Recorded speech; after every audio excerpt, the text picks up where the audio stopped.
ଆଦି ପୁସ୍ତକ 40 ପର୍ବତ 6 ପଦରୁ 23 ପଦ ପର୍ଯ୍ୟନ୍ତ।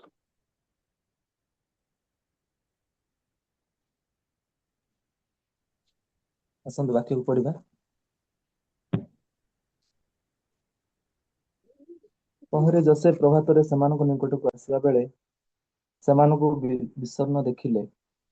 ତୁମ ଫାରାଙ୍କର ଯେଉଁ ଭୃତ୍ୟମାନେ ତାହାଙ୍କ ସହିତ ତାଙ୍କ ପ୍ରଭୁର କାରାଗାରରେ ବନ୍ଦ ଥିଲେ, ସେମାନଙ୍କୁ ସେ ପଚାରିଲେ, ଆଜି ତୁମମାନଙ୍କର ମୁଖ ବିଷଣ୍ଣ କାହିଁକି?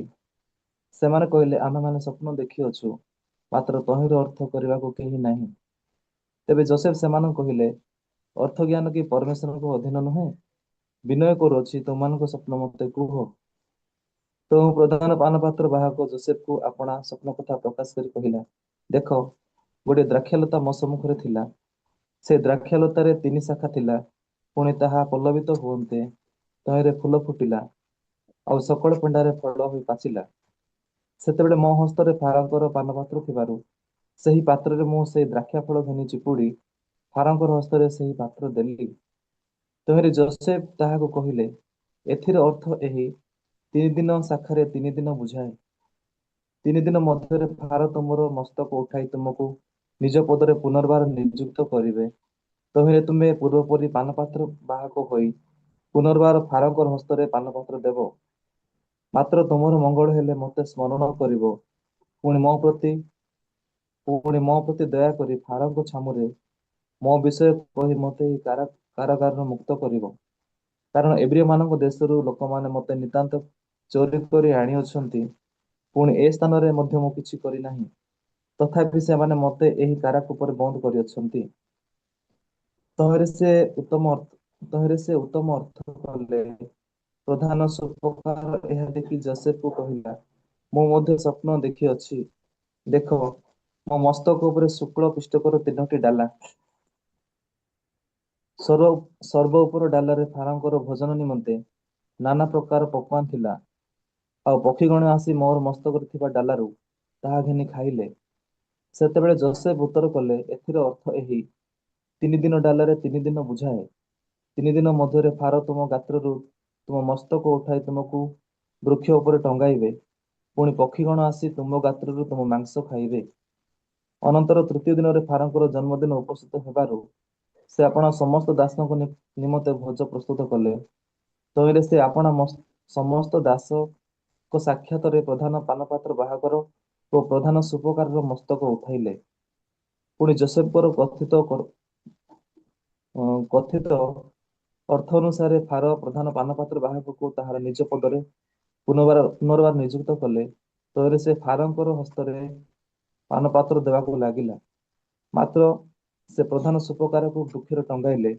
ତଥାପି ପ୍ରଧାନ ପାନପାତ୍ର ବାହକ ଯୋସେଫକୁ ସ୍ମରଣ କଲା ନାହିଁ, ମାତ୍ର ତାଙ୍କୁ ପାଶୋରି ପକାଇଲା।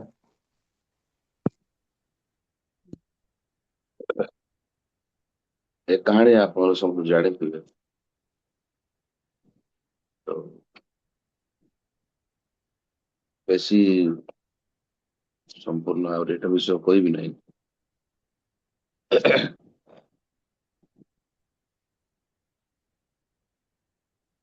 ଆମର କ୍ୟାମ୍ପସ ଭିତରେ ଯୋଉମାନେ ରହୁଛ, ତମେ ସମସ୍ତେ ଗୋଟେ ଜାଗାରେ ବସିକି ଶୁଣିବା ଦରକାର।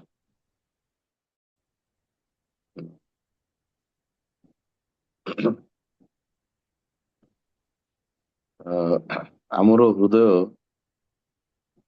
କେବେ ମଧ୍ୟ ଅଳସ ହେବା ଉଚିତ ନୁହେଁ। ସ୍ୱତନ୍ତ୍ର ଭାବରେ ପରମେଶ୍ୱରଙ୍କ ବାକ୍ୟ ଶୁଣିବା ସମୟ ବିଷୟକୁ ନେଇକି ସଦାବେଳେ ଆମମାନଙ୍କ ହୃଦୟରେ ଆମେ ବାକ୍ୟ ପାଇଁ ଆକ୍ଟିଭ ହେବା ଆବଶ୍ୟକ ଅଟେ।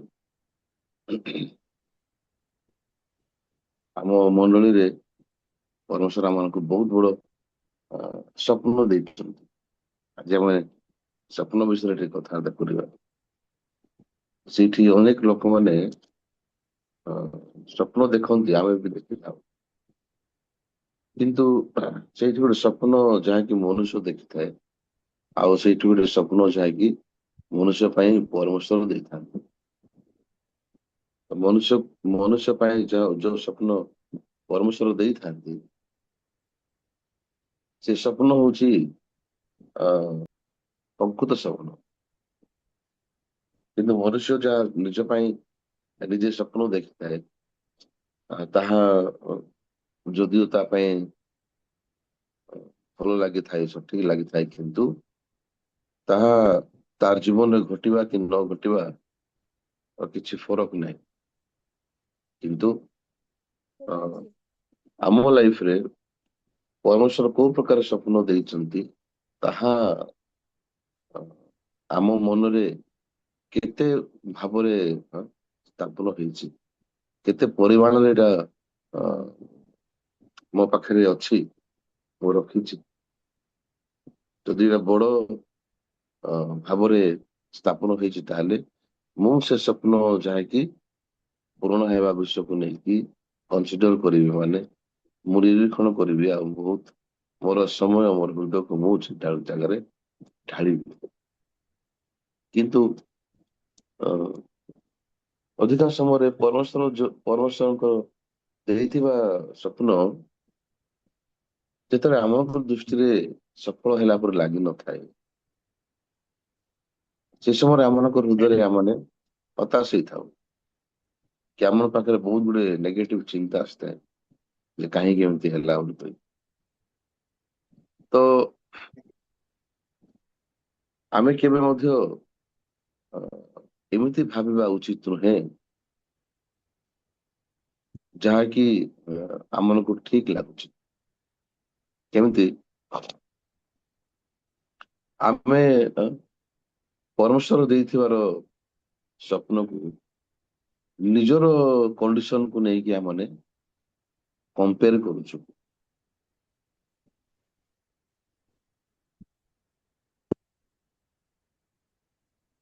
ପରମେଶ୍ୱର ଦେଇଥିବା ସ୍ୱପ୍ନକୁ ଆମେ କେବେ ମଧ୍ୟ ନିଜର କଣ୍ଡିସନ ବା ନିଜର ସର୍ତ୍ତ ଅନୁସାରେ ଆମେ କେବେ କନଫର୍ମ କରିପାରିବା ନାହିଁ,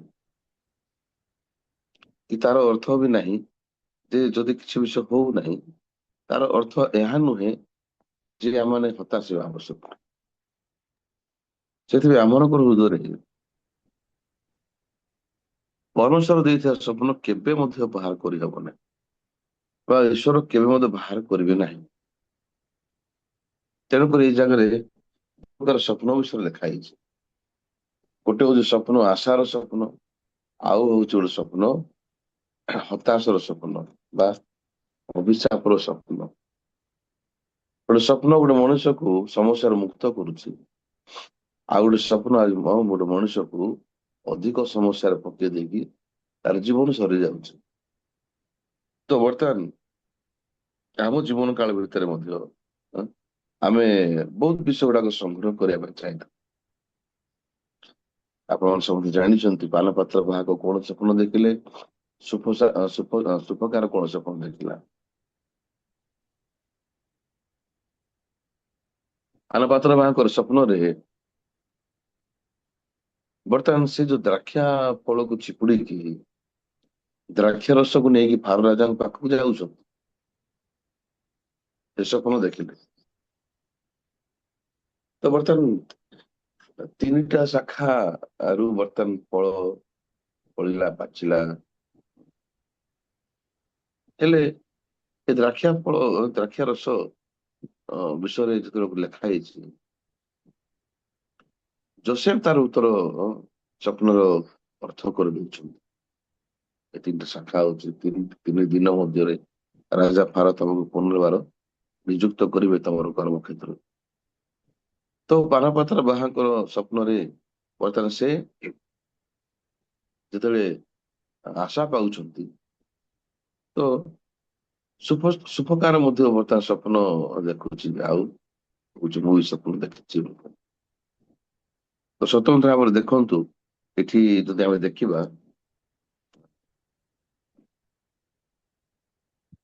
ସୁଫକାର ଟିକେ ଅ, ଦେଖିବା।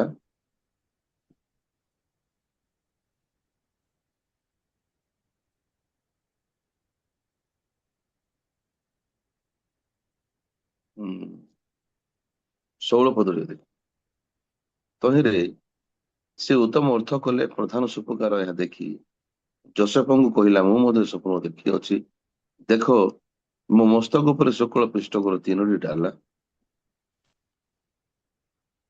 ସର୍ବ ଡାଲାରେ ଫାରଙ୍କର ଭୋଜନ ନିମନ୍ତେ ନାନା ପ୍ରକାର ପକ୍ୱାନ ଥିଲା। ଆଉ ପକ୍ଷୀଗଣ ଆସି ମୋର ମସ୍ତକରେ ଥିବା ଡାଲାରୁ ତାହା ଘେନି ଖାଇଲେ।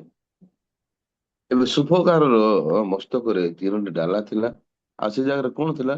ନାନା ପ୍ରକାର ପକ୍ୱାନ ଥିଲା, ମାନେ ଖାଦ୍ୟ ସାମଗ୍ରୀ। ହେଲେ ବର୍ତ୍ତମାନ ଆମେ ଏ ବିଷୟକୁ ଚିନ୍ତା କରିବା ନିହାତି ଆବଶ୍ୟକ ଅଟେ। ଆମ ଜୀବନ କାଳ ଭିତରେ ଆମମାନେ ଓ ବିଷୟକୁ ସଂଗ୍ରହ କରିବାଟା ଆମମାନଙ୍କ ପାଇଁ ଯଥାର୍ଥ ଅଟେ। ତତ୍ସହିତ ତାହା ହିଁ ଆମମାନଙ୍କ ଜୀବନରେ ଅନେକ ଗୁଡିଏ ଅ, ମାନେ ଆଗକୁ ବଢିବା ପାଇଁ, ଆଗକୁ ବଞ୍ଚିବା ପାଇଁ ଆମମାନଙ୍କୁ ବହୁତ ଶକ୍ତିଶାଳୀ ଭାବରେ ଆଶା, ଖୁସି, ଶାନ୍ତି ଦେଇଥାଏ। କାରଣ ମନୁଷ୍ୟ ପାଖରେ ପ୍ରାୟତଃ ଯଦିଓ ସମସ୍ତ ବିଷୟ ଥାଇପାରେ ଶାରୀରିକ କ୍ଷେତ୍ରରେ, କିନ୍ତୁ ତାର ହୃଦୟରେ ଯଦି ତା ପାଖରେ ଆଶା ନାହିଁ, ଖୁସି ନାହିଁ, ଶାନ୍ତି ନାହିଁ, ଆନନ୍ଦ ନାହିଁ, ଆସନ୍ତା କାଲି ପାଇଁ ଯଦି ବଞ୍ଚିବା ପାଇଁ ତାର ଆଶା ନାହିଁ, ଦେଖାଯାଉ ନାହିଁ, ତାର ସେ ହଉଛି ଗୋଟେ ସବୁଠାରୁ ଦୁର୍ଭାଗ୍ୟ ମନୁଷ୍ୟ ହେଇପାରିବ। ତାର ପାଖରେ କୌଣସି ଖୁସି ନାହିଁ, କୋଉ ଆଶାକୁ ନେଇକି ସେ ଆସନ୍ତା କାଲି ପାଇଁ ସେ ବଞ୍ଚିବ ତାହା ଯଦି ସେ ଜାଣୁନାହିଁ, ତାହେଲେ ସେ ହଉଛି ଗୋଟେ ପକ୍ଷୀ ସଦୃଶ, ଯୋଉ ପକ୍ଷୀର ଦିଟା ଡେଣା କଟା ହେଇଛି। ଏବେ ସୁପକାରର ଡାଲାରେ, ମସ୍ତକର ଯୋଉ ଡାଲାରେ ଅନେକ ଗୁଡିଏ ପକ୍ୱାନ ଥିଲା, ଆଉ ପକ୍ଷୀମାନେ ଆସିକି ତାର ସେ ପକ୍ୱାନ ଗୁଡାକ, ସେ ଖାଦ୍ୟ ଯାକ ଖାଇ ଦଉଥିଲେ। ହେଲେ ଏ ସୁପକାରର ମସ୍ତକରେ ଏ ଯୋଉ ନାନା ପ୍ରକାର ପକ୍ୱାନ ଥିଲା, ୟାର ଆତ୍ମିକ ଭାବରେ ଆମମାନେ କେମିତି ଅର୍ଥ ବୁଝିପାରିବୁ? ମୁଁ ମଧ୍ୟ ମୋର ଜୀବନରେ ବହୁତ ଗୁଡେ ସମୟରେ ଅନେକ ପ୍ରକାର ବିଷୟକୁ ସଂଗ୍ରହ କରିବା ପାଇଁ ମସ୍ତକ ଉପରେ ଡାଲା ରଖିଲା ସଦୃଶ ମୋର ଜୀବନରେ ମଧ୍ୟ ବିଭିନ୍ନ ପ୍ରକାର ବିଷୟକୁ ମୁଁ ସଂଗ୍ରହ କରିବା ପାଇଁ, ପାଇବା ପାଇଁ ମୁଁ ବହୁତ ଗୁଡେ କ୍ଷେତ୍ରରେ ଚେଷ୍ଟା ମଧ୍ୟ କରୁଥିଲି। ଗୋଟେ ବିଷୟ ହଉଛି ବେଶୀ ଧନ୍ୟବାଦ ବିଷୟ ପ୍ରଭୁଙ୍କ ସାମ୍ନାରେ। ଯେତେବେଳେ ମୁଁ ଯୌବନ ଅବସ୍ଥାରେ ଥିଲି, 15 ବର୍ଷ, 16 ବର୍ଷ, 17 ବର୍ଷ, ସେଇ ସମୟରେ ମୁଁ ଆକ୍ଚୁଆଲି 19 ବର୍ଷରେ ମୁଁ ଚର୍ଚ୍ଚକୁ ଭେଟିଥିଲି। ମତେ ଯେତେବେଳେ 19 ବର୍ଷ ହଉଥିଲି, ତ ସେଇ ସମୟରେ ଅଲରେଡି ଅନେକ ପ୍ରକାରର ପ୍ରେସରାଇଜ ଆଉ ସ୍ପେଶାଲି ଲାଇଫକୁ ବା ଜୀବନ ଯାପନ କରିବା ବିଷୟରେ ମଧ୍ୟ ବହୁତ ଗୁଡେ ଆଘାତ ପ୍ରାପ୍ତ ହଉଥିଲେ। ମୁଁ ଚର୍ଚ୍ଚକୁ ଭେଟିଲା ପୂର୍ବରୁ ମଧ୍ୟ ସେଠି ଅନେକ ଗୁଡିଏ ସମାଜ ଦୃଷ୍ଟିରେ କି ନିଜର ପରିବାର ଭିତରେ କି ଦୈନନ୍ଦିନ ଜୀବନରେ ବଞ୍ଚିବା ସମୟରେ ସେଇ ବିଷୟ ଗୁଡାକ ଅଧିକାଂଶ ଭାବରେ ମୁଁ ଅଭ୍ୟସ୍ତ ହେଇଗଲି, ଯାହାକି କୁପ୍ରଭାବ ପକେଇବ ନିଜର ଭବିଷ୍ୟତ ପାଇଁ, ନିଜର ନର୍ମାଲି ଯୋଉଟା ସରଳ ଭାବରେ ଯୋଉ ଜୀବନ ଯାପନ ମନୁଷ୍ୟ ଉତ୍ତମ ଜୀବନ ଯାପନ ବଞ୍ଚୁଛି। ତ ମୁଁ ଯେତେବେଳେ ଚର୍ଚ୍ଚକୁ ଭେଟିଲି, ସେ ସମୟରେ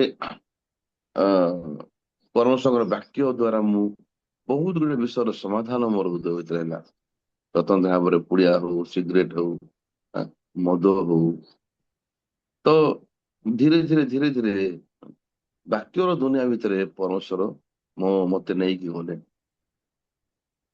ତ ଯେତେବେଳେ ମୁଁ ମୋର ଜୀବନକୁ ଦେଖୁଛି, ପାନ ପତ୍ର ବାହାକୁ ସୁପକାର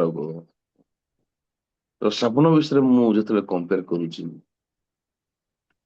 ମୋର ଜୀବନରେ ଅନେକ ଗୁଡିଏ ପକ୍ୱାନ ସଦୃଶ ଏଇ ସୁପକାରର ମସ୍ତକ ଉପରେ ଯୋଉ 3ଟି ଡାଲା ରେ ଅନେକ ଗୁଡେ ପକ୍ୱାନ ଥିଲା ସଦୃଶ। ସେ ଭାବୁଥିବେ ଏତେ ସୁନ୍ଦର ସୁନ୍ଦର ବିଷୟକୁ ମୁଁ ରଖିଛି, କେତେ ବଢିଆ। କିନ୍ତୁ ବାକ୍ୟ କହୁଛି ଏ ଜାଗାରେ ସେ ଜାଗା ସବୁ ପକ୍ଷୀ ମାନେ ଆସିକି ଖାଇ ଦଉଛନ୍ତି। ହେଲେ ସତରେ ମୁଁ ଯେତେବେଳକୁ ଏ ବିଷୟକୁ ଚିନ୍ତା କରୁଛି, ମୋର ଜୀବନରେ ବା ଆମମାନଙ୍କ ଜୀବନରେ ଯେକୌଣସି ବିଷୟ ମାନେ ଆମ ଦୃଷ୍ଟିରେ ଦେଖାଯାଉଥିବା ମୂଲ୍ୟବାନ ବିଷୟକୁ ସଂଗ୍ରହ କରୁଛୁ, ନାନା ପ୍ରକାର ପକ୍ୱାନ ସଦୃଶ ବିଭିନ୍ନ ପ୍ରକାର ବିଷୟକୁ ଆମେ ବାଛିଥାଉ, ପସନ୍ଦ କରିଥାଉ, ଆଉ ଆମ ଜୀବନରେ ଆମମାନେ ପାଇବା ପାଇଁ ଚାହିଁଥାଉ। କିନ୍ତୁ ସେଗୁଡାକ ସମସ୍ତ ବିଷୟ ଗୁଡାକର ଦିନେ ଯଦି ଶେଷ ହେଇଯାଉଛି, ତାହେଲେ ସେଠି କୌଣସି ବିଷୟ ହିଁ ରହିବ ନାହିଁ ମୋ ପାଖରେ, ଯୋଉ ବିଷୟକୁ ନେଇକି ମୁଁ ପରମେଶ୍ୱରଙ୍କ ସାମ୍ନାରେ ମୁଁ ଛିଡା ହେବି। ଏବେ ଏ ଦିଟା କାହାଣୀ ଯାହାକି ଲେଖା ହେଇଛି 40 ପର୍ବରେ, ପାନପାତ୍ର ବାହକ ଆଉ ସୁପକାରକର ଷ୍ଟୋରି କାହାଣୀର ଯଦି ଆମେ ନିଜର ଜୀବନକୁ ପ୍ରତିଫଳିତ କରିବା, ତାହେଲେ ଆମମାନଙ୍କୁ ମଧ୍ୟ ପ୍ରଭୁ ଗୋଟେ ସ୍ୱପ୍ନ ଦେଇଛନ୍ତି। କି ପ୍ରକାର ସ୍ୱପ୍ନ ଏଇଟା? ଏଇଟା ସ୍ୱପ୍ନ ହଉଛି ସୁଷମାଚାର ସ୍ୱପ୍ନ। ପାଷ୍ଟ ଦିନ କହିଲେ ଆମେ ବିଶ୍ୱାସ କରିଥିଲୁ, ସୁଷମାଚାର ଭିତରେ ପ୍ରତ୍ୟେକ ବିଷୟ ରଖାଯାଇଛି। ସୁଷମାଚାର ଭିତରେ ମଣିଷର ଆବଶ୍ୟକ ବିଷୟବସ୍ତୁ ସମସ୍ତ ବିଷୟ ଗୁଡାକ ସୁଷମାଚାର ଭିତରେ ଅଛି। ହେଲେ ସୁଷମାଚାର ଭିତରେ ଯଦି ପ୍ରତ୍ୟେକ ବିଷୟ ଅଛି, ତାହେଲେ ତମେ ସୁଷମାଚାରକୁ ଅଧିକ ଫୋକସ କର, ତମେ ତମ ଜୀବନରେ ପ୍ରଭୁଙ୍କୁ ବେଶୀ ଗୁରୁତ୍ୱପୂର୍ଣ୍ଣ ଦିଅ। ଏଇ ପ୍ରକାର ଭାବରେ କ୍ରମାଗତ ଭାବରେ ପାଷ୍ଟର ମାନଙ୍କୁ ଶିକ୍ଷା ଦେବା ପାଇଁ, ଭାଇ ଭଉଣୀ ମାନେ, ଆମେ ଗୋଟେ ବିଷୟକୁ ଚିନ୍ତା କରିବା ବର୍ତ୍ତମାନ। ସେଇଟା ବହୁତ କୌତୁକ ବିଷୟ ପରି ଲାଗିବ ଯଦି ଆମେ ବିଷୟକୁ ଚିନ୍ତା କରିବା।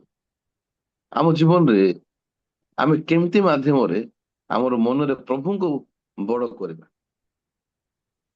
ଜାଗତିକ ଲୋକମାନେ ପ୍ରାର୍ଥନା ମାଧ୍ୟମରେ, ଗୀତ ମାଧ୍ୟମରେ ନାଚୁଛନ୍ତି ସେମାନେ। ମୁଁ ଗତକାଲି ଫେସବୁକରେ ଗୋଟେ ଭିଡିଓ ଦେଖୁଥିଲି, ସେଇଠି ଗୋଟେ ମିଟିଂ ଚାଲିଥିଲା, ଆଉ ଲୋକମାନେ ସେମାନେ କାନ୍ଦି କାନ୍ଦି ପ୍ରାର୍ଥନା କରୁଛନ୍ତି, ହାତ ହଲେଇ ହଲେଇ ଉପରକୁ। ତ ବିଭିନ୍ନ ପ୍ରକାର ମାଧ୍ୟମ ଅନୁସାରେ ଲୋକମାନେ ପ୍ରଭୁଙ୍କୁ ଗୁରୁତ୍ୱପୂର୍ଣ୍ଣ ଦଉଛନ୍ତି। ପ୍ରଭୁଙ୍କ ଠାରୁ କିଛି ଗୋଟେ ସ୍ୱତନ୍ତ୍ର ତାଙ୍କର ରିକ୍ୱାରମେଣ୍ଟକୁ ସେମାନେ ପ୍ରାପ୍ତ ଫୁଲଫିଲମେଣ୍ଟ କରିବା ପାଇଁ ଚାହୁଁଛନ୍ତି।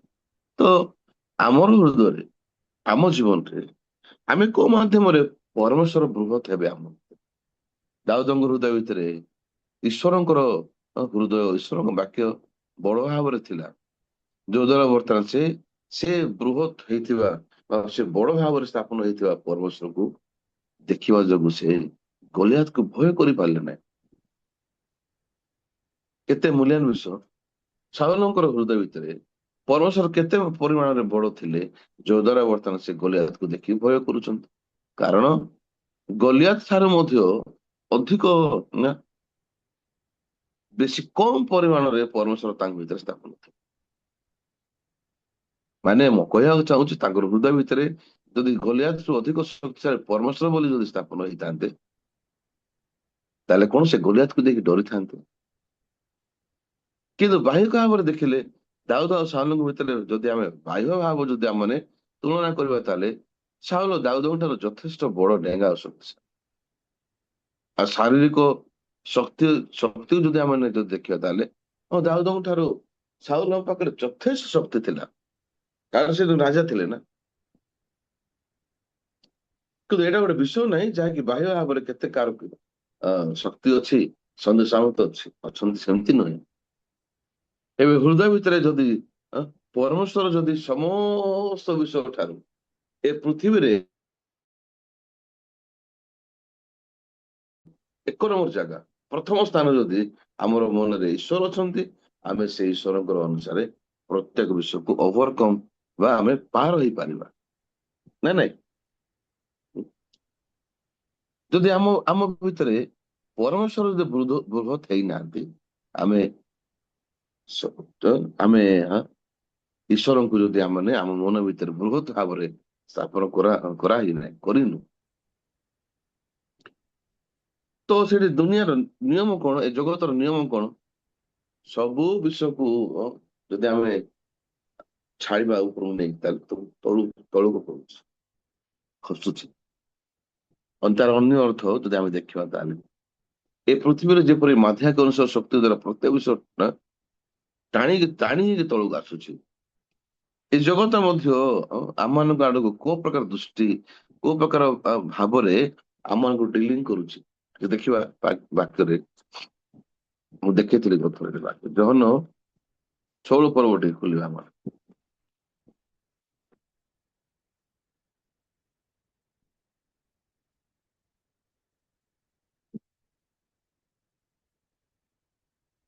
ଯୋହନ 16 ପର୍ବ ଜଣେ କିଏ ପଢନ୍ତୁ ଆପଣମାନଙ୍କ ଭିତରେ 33 ପଦରେ କଣ ଲେଖା ହେଇଛି?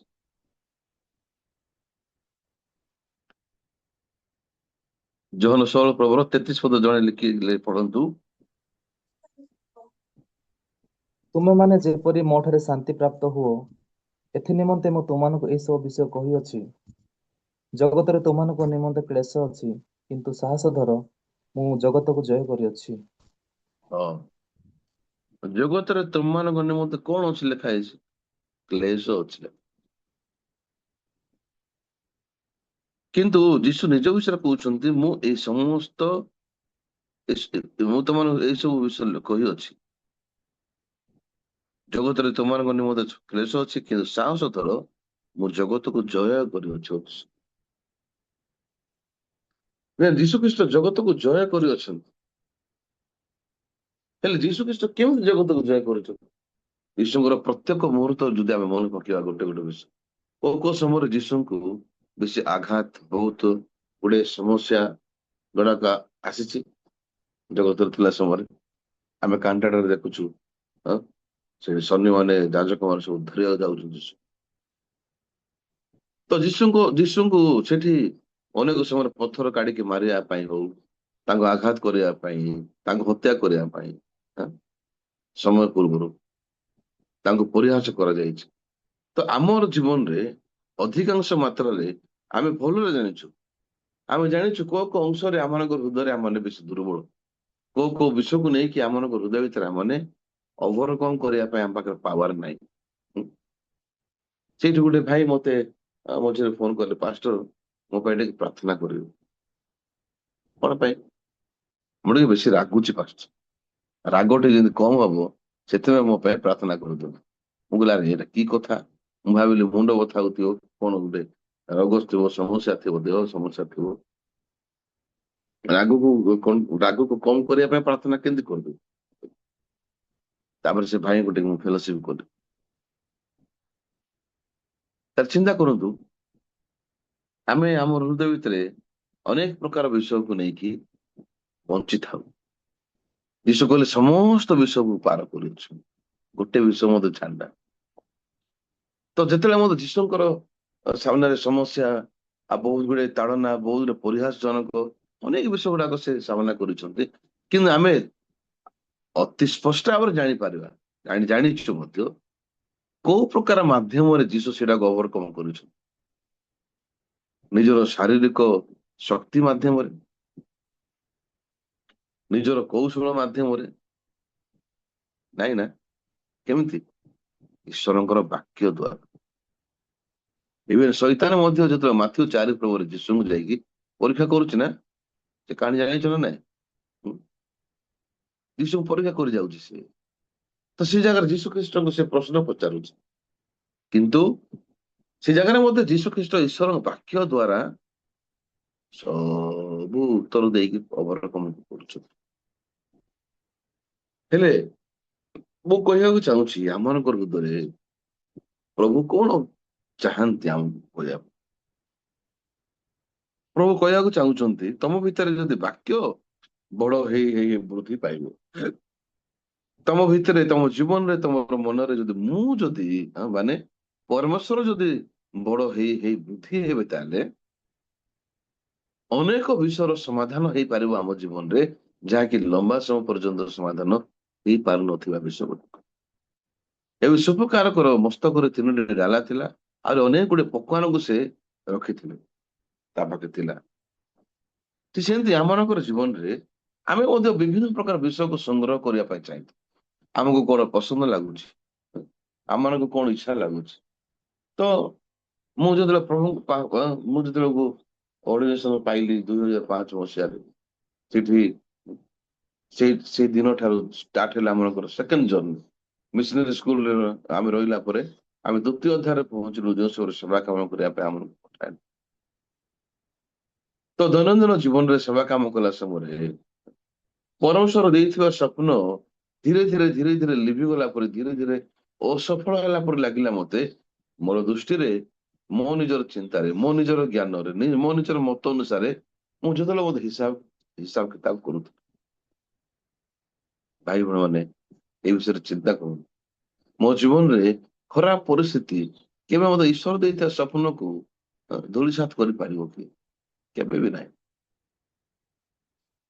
ମୋର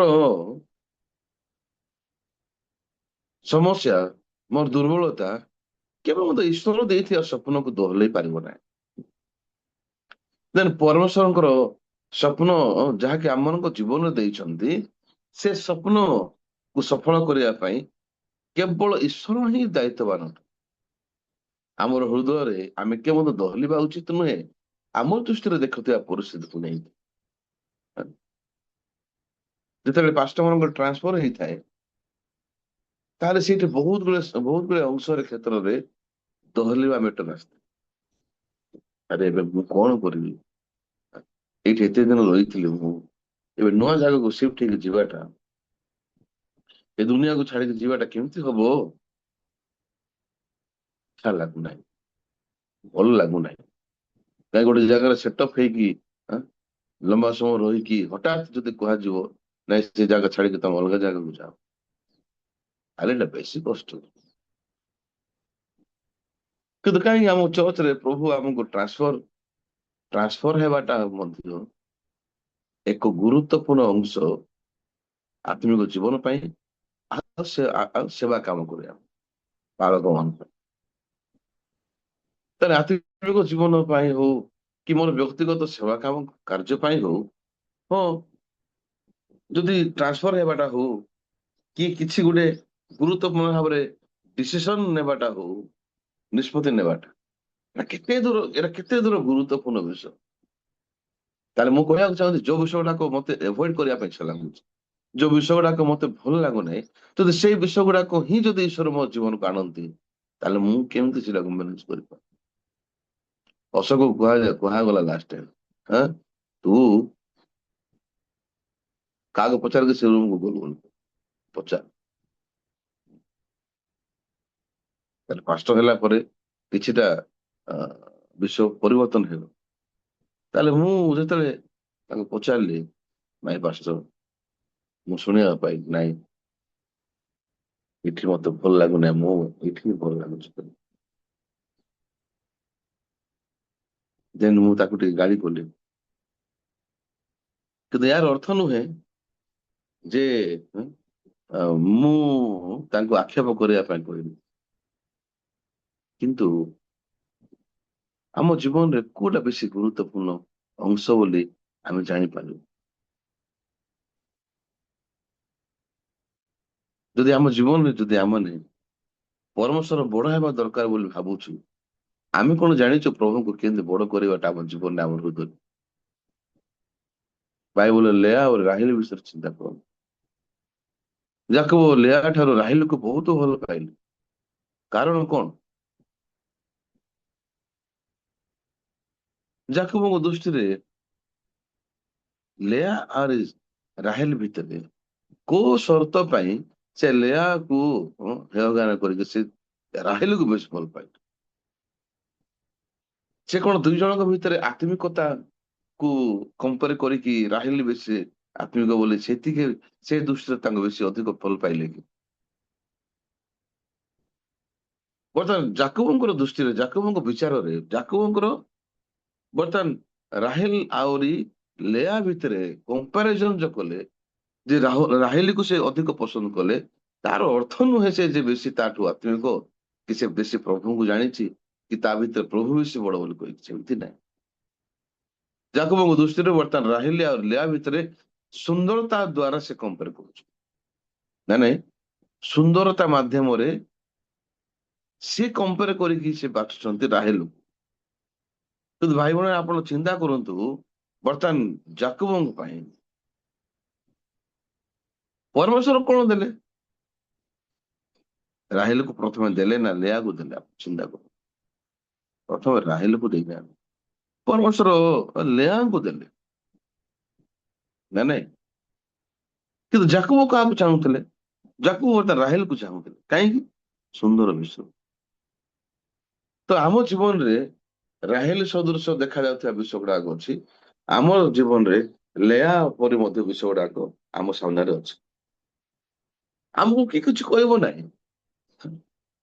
ବର୍ତ୍ତମାନ ସେଥିରେ ଆମମାନଙ୍କୁ କିଏ କିଛି କହିବା ପାଇଁ ସେତିକି ମାତ୍ରାରେ ଆମକୁ କିଏ କିଛି କହିଲା ପରି ଲୋକ ନାହାନ୍ତି ଆମ ଜୀବନ। ଏ ପାଷ୍ଟର ଲୋକାଲ ପାଷ୍ଟର, ୟାର ଗାଳିରେ କଣ ପାୱାର ଅଛି କହିକି ଆମେ ମାନେ ଭାବୁଛୁ। ଠିକ ଅଛି, ଆମେ ସବୁ ଜାଣିଛୁ, ୟାର କଥା କିଏ ଶୁଣୁଛୁ? କହିବା ଲୋକ କହିଲେ ମଧ୍ୟ କିଛି ଅସୁବିଧା ନାହିଁ। ଆମେ ମଧ୍ୟ ଭାବୁଛୁ ଆରେ ପାଷ୍ଟର କେମିତି ଗାଳି କରୁଥିଲେ, ଏବେ କଣ କିଏ ଗାଳି କରୁଛି କି ସେମିତି ଆମକୁ? ଆମକୁ କଣ ସେତିକି ଷ୍ଟ୍ରିକ୍ଟ କରାଯାଉଛି କି? ନାଇଁ ତ, ଆମକୁ ସେତିକି strict କରାଯାଉନାହିଁ, ଆମକୁ ସେତିକି ଟାଇଟ କରାଯାଉନାହିଁ। ଆମର ଯୋଉଟା ଇଚ୍ଛା ସେଟା କରିପାରିବ। ଏବେ ଯାକୋବ ନିଜର ଦୃଷ୍ଟିରୁ ନିଜର ଜ୍ଞାନର ମାପଦଣ୍ଡ ଅନୁସାରେ ସେ କେବେ ଲେଆକୁ ବାଛି ପାରିବ ନାହିଁ। ଯଦି ପ୍ରଭୁ ତାକୁ ଯାକୋବଙ୍କ ପାଇଁ ଚିନ୍ତା କରୁଛନ୍ତି, ଈଶ୍ୱର ଯଦି ଯାକୋବଙ୍କୁ ଭଲ ପାଉଛନ୍ତି, ଈଶ୍ୱର ଯଦି ଯାକୋବଙ୍କ ପାଇଁ ଯାକୋବ ଆଡକୁ ଦୃଷ୍ଟି ଦୃଷ୍ଟି ରଖିଛନ୍ତି, ତାହେଲେ ଈଶ୍ୱର ଦେବା ବିଷୟ ହଉଛି ପ୍ରଥମେ ଲେଆ। ତ ଈଶ୍ୱରଙ୍କର ଦୃଷ୍ଟି ଆଉ ଯାକୋବ ଆଡକୁ ନାହିଁ ନଥାନ୍ତା, ଈଶ୍ୱରଙ୍କର ଇଣ୍ଟରେଷ୍ଟ ଯଦି ଯାକୋବ ଆଡକୁ ନଥାନ୍ତା, ତାହେଲେ ଆରାମ ସେ ପ୍ରଥମେ ସେ କାହାକୁ ପାଇଥାନ୍ତେ? ରାହେଲ। ବହୁତ ଧନ୍ୟବାଦର ବିଷୟ ଯେ ପରମେଶ୍ୱର ଯାକୋବ ପାଇଁ ବର୍ତ୍ତମାନ ରାହେଲି ପରିବର୍ତ୍ତେ ପ୍ରଥମେ ଲେଆକୁ ଦେଲେ। ମୁଁ କହିବାକୁ ଚାହୁଁଛି, ଯେଉଁ ସମୟରେ ମୁଁ ପଏଣ୍ଟ ଆଉଟ ହଉଛି ଚର୍ଚ୍ଚରେ, ହେଲେ ପଏଣ୍ଟ ଆଉଟ ମାନେ ଓଡିଆରେ କଣ କୁହାଯିବ? ପଏଣ୍ଟ ଆଉଟ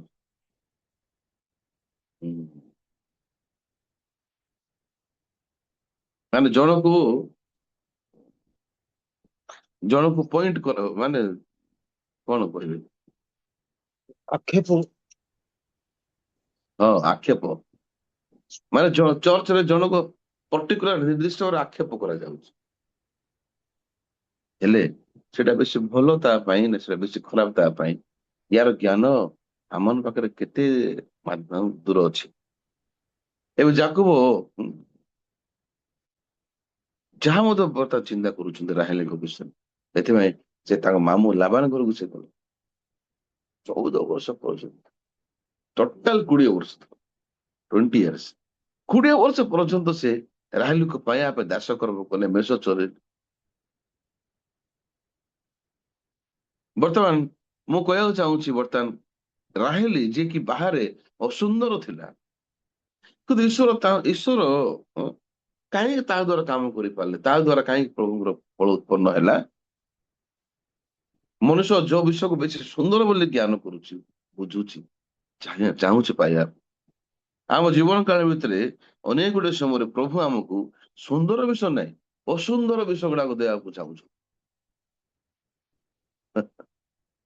ମୋର ଜୀବନରେ ଅଧିକାଂଶ ସ୍ଥିତିରେ ପ୍ରଭୁ ମତେ ଅସୁନ୍ଦର ବିଷୟ ଗୁଡାକ ଦେବା ପାଇଁ, ମାନେ ରାହେଲି ପରିବର୍ତ୍ତେ ଲେଆକୁ ଦେବା ପାଇଁ ଦୃଷ୍ଟିକୋଣ ରଖୁଛି ଆଜି ସକାଳେ ପର୍ଯ୍ୟନ୍ତ। ହୁଁ? ତାହେଲେ କୋଉ ପ୍ରକାର ଭାବରେ ମୁଁ ମୋର ଜ୍ଞାନକୁ ମୁଁ ପ୍ରୟୋଗ କରିପାରିବି? ମୋର ଜ୍ଞାନ ତାହେଲେ ରାହେଲି ପରି ସୁନ୍ଦର ସୁନ୍ଦର ବିଷୟ ଦରକାର ନା? ଆମେ ଗୋଟେ ବାକ୍ୟ ଦେଖିବା, ହିତବୋଧର ବାକ୍ୟ ଟିକେ ପଢିବା।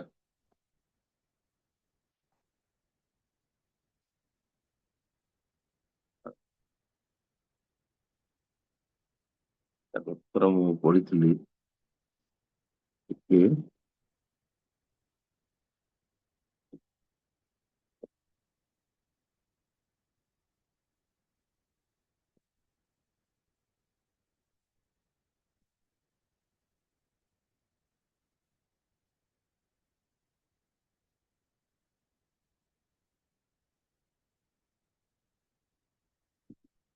ଉପଦେଶର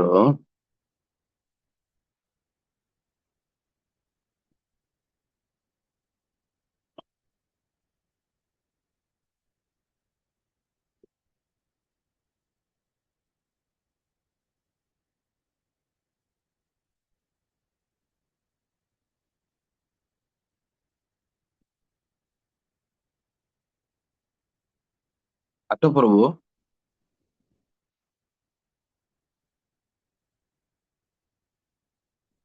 ଅ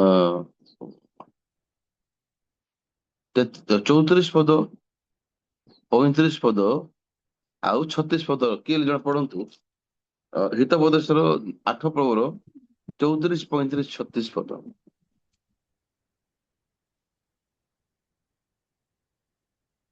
ଯିଏ ମୋ କଥା ଶୁଣେ ଓ ମୋ ଦ୍ୱାର ନିକଟରେ ନିତ୍ୟ ଜଗି ରହେ, ମୋ ଦ୍ୱାରର ଚୌକାଠ ନିକଟରେ ଅନୁସରଣ କରେ, ସେହି ଲୋକ ଧନ୍ୟ।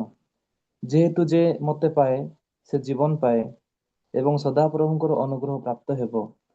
ମାତ୍ର ଯେ ମୋ ବିରୁଦ୍ଧରେ ପାପ କରେ, ସେ ଆପଣା ପ୍ରାଣର କ୍ଷତି କରେ। ଯେ ସମସ୍ତ ଲୋକ ମୋତେ ଘୃଣା କରନ୍ତି, ସେମାନେ ମୃତ୍ୟୁକୁ ଭଲ ପାଆନ୍ତି। ତ ବର୍ତ୍ତମାନ ଯାକୋବ ଯେତିକି ସମୟକୁ ସେ ପରିଶ୍ରମ, ଯେତିକି ସମୟକୁ ସେ ବ୍ୟବହାର କଲେ ରାହେଲଙ୍କୁ ପାଇବା ପାଇଁ, ତାଠୁ ଅଧିକ ସମୟ ରାହେଲଙ୍କ ସହିତ ସେ ବଞ୍ଚିଲେ ନା ତାଠୁ ବହୁତ କମ ସମୟ ରାହେଲଙ୍କ ସହିତ ବଞ୍ଚିବା ପାଇଁ ସମୟ ପାଇଲେ ସେ? ଯଦି ଆମେ ଏଇ ପ୍ରକାର ଭାବୁଛୁ, ରାହେଲଙ୍କୁ ପାଇବା ପାଇଁ ଯାକୋବ ଯେତିକି ସମୟକୁ ବ୍ୟବହାର କଲେ, ତାଠୁ ଅଧିକ ଯଦି ସେ ସମୟ ବିତେଇବା ପାଇଁ ସୁଯୋଗ ପାଇଥାନ୍ତେ, ତାହେଲେ ଗୋଟେ କ୍ଷେତ୍ରରେ ଠିକ ହେଇଥାନ୍ତା, ଭଲ ବିଷୟ ଆମେ ଭାବିଥାଉ। ଉଦାହରଣ ସ୍ୱରୂପ, ମୁଁ 10,000 ଟଙ୍କା ଇନଭେଷ୍ଟ କଲି, ନା ମୂଳ ପଇସା ବାହାରିଲା ନା ଲାଭ ପାଇଲି। ଆଚ୍ଛା, 10,000 ଟଙ୍କା ଯଦି ମୁଁ ଇନଭେଷ୍ଟ କରିଛି, ଟୋଟାଲ ଯଦି ପଇସା ମୁଁ ପାଇଲି 2,000 ଟଙ୍କା, ଲାଭ ଲାଭ ହେଲା କି ମୋର? ମୋର କୌଣସି ଲାଭ ନାହିଁ। ଇଭେନ ମୋର ମୂଳ ପଇସା 10,000 ଟଙ୍କା ମଧ୍ୟ ବାହାରି ନାହିଁ, ଆଉ ଲାଭ ବିଷୟରେ କଣ ମୁଁ ଚିନ୍ତା କରେ? ଏବେ ଯାକୋବ ତାର ସମୟକୁ ସେ ରାହେଲଙ୍କୁ ପାଇବା ପାଇଁ ଯେତିକି ସମୟକୁ ସେ ଇନଭେଷ୍ଟମେଣ୍ଟ କଲେ, କିନ୍ତୁ ତାର କମ କମ ସମୟ ପର୍ଯ୍ୟନ୍ତ କେବଳ ରାହେଲଙ୍କ ସହିତ ସେ ସମୟକୁ ବିତେଇ ପାରିଲେ। ପ୍ରଭୁ ତାର ଜୀବନ କାଳ ଭିତରେ, ଆଉ ପ୍ରଭୁ ଆମ ଜୀବନ କାଳ ଭିତରେ ମଧ୍ୟ କୋଉ ବିଷୟ ମୋ ପାଇଁ ବେଶୀ ଗୁରୁତ୍ୱପୂର୍ଣ୍ଣ, କୋଉ ବିଷୟ ମୋ ପାଇଁ ବହୁତ ବହୁତ ଆବଶ୍ୟକ, ତାହାର ଜ୍ଞାନ, ତାର ବୁଦ୍ଧିକୁ ପ୍ରଭୁ ଆମକୁ ଲେୟାକୁ ଦେବା ମାଧ୍ୟମରେ ଦେଇଥାନ୍ତି। ଯୋଉ ଲେୟା କି ଆମଙ୍କ ଦୃଷ୍ଟିରେ ଅସୁନ୍ଦର ଦେଖାଯାଉଛି, କିନ୍ତୁ ଲେୟାଙ୍କ ଦ୍ଵାରା ପ୍ରଭୁଙ୍କର ଫଳ ଉତ୍ପନ୍ନ ହଉଛି, ଈଶ୍ୱରଙ୍କ କାର୍ଯ୍ୟ ପ୍ରକାଶ ପାଉଛି। ବାଇବଲରେ କଣ ଲେଖା ହେଇଛି? ଆଁ? ଯେ ଯେ ମୋ କଥା ଶୁଣେ, ମୋ ଦ୍ୱାର ନିକଟରେ ନିତ୍ୟ ନିତ୍ୟ ଜଗି ରହେ, କିଏ ଈଶ୍ୱରଙ୍କ କଥା ଶୁଣିପାରିବ? ଯୋଉ ଲୋକ ନିଜର କଥାକୁ ବା ନିଜର କଥାକୁ ନ ଶୁଣିବା ପାଇଁ ସର୍ତ୍ତ ଯଦି ସେ ପାଇବ ତାର ଜୀବନରେ, ନିଜର କଥାକୁ ଧରିକି ବଞ୍ଚିବା ପାଇଁ ନିଜର କଥାକୁ ନ ଶୁଣିବାର ଯଦି ସେ ସର୍ତ୍ତ ପାଇବ, ତାହେଲେ ସେ ଆଉ ନିଜର ସ୍ୱର ଶୁଣିପାରିବ ନାହିଁ। ଯୀଶୁଖ୍ରୀଷ୍ଟ ପିତରଙ୍କୁ ଭଲ ପାଉଥିଲେ, ହେଲେ ଯୀଶୁଖ୍ରୀଷ୍ଟ ପିତରଙ୍କୁ ସର୍ତ୍ତ ଦେଲେ, ବନେଇଲେ, ପିତର ନିଜକୁ ନ ଶୁଣିକି ସେ ଯୀଶୁଙ୍କର ଶୁଣିବା। ମୁଁ ମଧ୍ୟ ଗୋଟେ ଲୋକ ନାହିଁ ଯିଏକି ଯାକୋବଙ୍କ ସଦୃଶ, କିଛି ଅଲଗା ନାହିଁ। ମୁଁ ଗୋଟେ ଲୋକ ଯିଏକି ମୁଁ ମଧ୍ୟ ଗୋଟେ ଲୋକ ଯାକୋବଙ୍କ ସଦୃଶ, ମୁଁ ମଧ୍ୟ ଗୋଟେ ଲୋକ ଯିଏକି ପିତରଙ୍କ ସଦୃଶ। ମୁଁ କିଛି ଅଲଗା ନାହିଁ, କି ଆପଣ ମାନେ ଅଲଗା ନୁହନ୍ତି। ଆମର ସ୍ୱଭାବ ହଉଛି ଆମେ ଲେୟା ଠାରୁ ରାହେଲକୁ ପସନ୍ଦ କରିବା। ଆମର ଆମର ଆମର ସ୍ୱଭାବ ହଉଛି ଆମେ ଉତ୍ତମ ମନ୍ଦ ବିଷୟ ଗୁଡାକ ପସନ୍ଦ କେବେ କରିବା ନାହିଁ। ଆମେ କେବଳ ଉତ୍ତମ ବିଷୟ ଯାହାକି ଆମ ଦୃଷ୍ଟିରୁ ଦେଖାଯାଉଛି, ସେ ବିଷୟକୁ ଆମେ ପସନ୍ଦ କରିବା ପାଇବା ପାଇଁ ଆମ ଜୀବନ କାଳ ଭିତରେ। କିନ୍ତୁ ବର୍ତ୍ତମାନ ଏଇ ଜାଗାରେ ଈଶ୍ୱର କହିବାକୁ ଚାହୁଁଛନ୍ତି ଆମକୁ, ବର୍ତ୍ତମାନ ପାନ ପାତ୍ର ବାହାଘର ତମେ ସ୍ୱପ୍ନ ଦେଖ ଆଉ ସୁପକାରକ ସ୍ୱପ୍ନକୁ ଦେଖ, ଏ ଦିଟା ଭିତରେ ତମେ ତମ ଜୀବନରେ କୋଉ ସ୍ୱପ୍ନକୁ ବେଶୀ ଗୁରୁତ୍ୱପୂର୍ଣ୍ଣ ରଖିବା ଦରକାର ତମ ଜୀବନରେ? ଯେ ମୋ କଥା ଶୁଣେ ଓ ମୋ ଦ୍ୱାର ନିକଟରେ ଜଗି ରହେ, ମୋ ଦ୍ୱାରର ଚୌକାଠ ନିକଟରେ ଅନୁସରଣ କଲେ, ସେ ଲୋକ ଧନ୍ୟ। ମୁଁ ଗୋଟେ ଲୋକ ନାହିଁ ଯିଏକି ସକାଳୁ ଉଠିବା ଲୋକ, କି ମୁଁ ଗୋଟେ ଲୋକ ନାହିଁ ରବିବାର ଦିନ ଛିଡା ହେବା ଲୋକ pulpit ରେ। ମୁଁ ଗୋଟେ ଲୋକ ନାହିଁ ଯିଏକି ସୁଷମାଚାରକୁ ପସନ୍ଦ କରିବା ଲୋକ। କୌଣସି କ୍ଷେତ୍ରରୁ ମୁଁ ଗୋଟେ ଲୋକ ନାହିଁ ଯିଏକି ଚର୍ଚ୍ଚ ଲାଇଫକୁ ବଞ୍ଚିବାକୁ ଚାହିଁବା ଲୋକ। କିନ୍ତୁ ମୋର କଣ ଇଚ୍ଛା? ମୋ ଇଚ୍ଛା ଅନୁସାରେ ବଞ୍ଚିବା, ମୁଁ ଭଲରେ ବଞ୍ଚିବା ପାଇଁ, ଆରାମସେ ମୋର ଜୀବନକୁ ଉପଭୋଗ କରିକି ବଞ୍ଚିବା ଲୋକ ମୁଁ। ତାହେଲେ ବର୍ତ୍ତମାନ ପରମେଶ୍ୱରଙ୍କର ଟେରିଟୋରି ଭିତରେ ପରମେଶ୍ୱରଙ୍କର ଅ, ଅଧୀନରେ ଯୋଉ ଲୋକ ବଞ୍ଚୁଅଛନ୍ତି ସେମାନେ କଣ ନିଜର ଶକ୍ତି ଦ୍ଵାରା ପ୍ରଭୁଙ୍କର ନିୟମକୁ ଭାଙ୍ଗି ପାରିବେ?